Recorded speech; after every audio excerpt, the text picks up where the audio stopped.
United Arab Emirates లో నిర్మించిన అతిపెద్ద హిందూ ఆలయం ప్రారంభోత్సవానికి సిద్ధమైంది. దాదాపు 27 ఎకరాల విస్తీర్ణంలో భారతీయ శిల్పకళ సౌందర్యం, హిందూ ధర్మం ఉట్టిపడేలా బాబ్స్ స్వామి నారాయణ సంస్థ దీన్ని నిర్మించింది. ప్రధాని నరేంద్ర మోదీ ఈ ఆలయాన్ని ప్రారంభించనున్నారు. ప్రధాని ఇప్పటికే యుఏఈలో పర్యటిస్తున్నారు.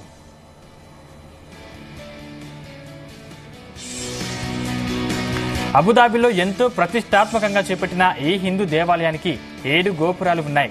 అరబ్ ఎమిరేట్స్ లో 7 ఎమిరేట్లకు ప్రతీకగా ఈ గోపురాల్ని నిర్మించారు. రాజస్థాన్ నుంచి దిగుమతి చేసుకున్న పాలరాయిని నిర్మాణంలో వినియోగించారు.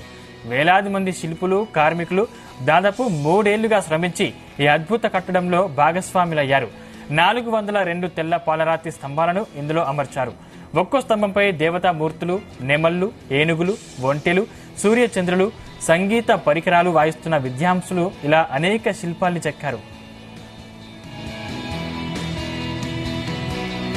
దాదాపు 700 కోట్ల రూపాయల వ్యయంతో చేపట్టిన ఈ ఆలయం దిగువ భాగంలో పవిత్ర గంగా, యమునా నది ప్రవాహాన్ని మరపించేలా కృత్రిమ ప్రవాహాన్ని, ప్రత్యేక ఫోకస్ లైట్లను ఏర్పాటు చేశారు.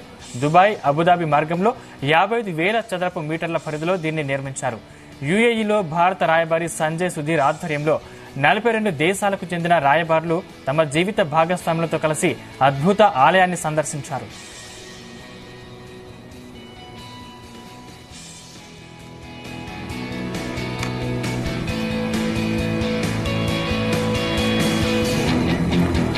అబుదాబిలోని బిఏపిఎస్ హిందూ ఆలయం పశ్చిమాయాలోనే అతిపెద్దది. 108 అడుగుల ఎత్తు, 262 అడుగుల పొడవు, 180 అడుగుల వెడల్పుతో ఆలయాన్ని ఎంతో అద్భుతంగా తీర్చిదిద్దారు.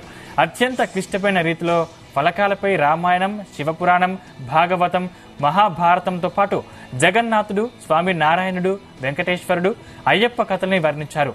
ఆలయ ప్రాంగణంలో సందర్శకుల కేంద్రాలు, ప్రార్థనా మందిరాలు, ఎగ్జిబిషన్లు, లెర్నింగ్ ఏరియాలు, పిల్లల క్రీడా ప్రాంతాలు, ఉద్యానవనాలు, వాటర్ ఫీచర్లు, ఫుడ్ కోర్టులు, పుస్తకాలు, గిఫ్ట్ షాపులు ఉన్నాయి.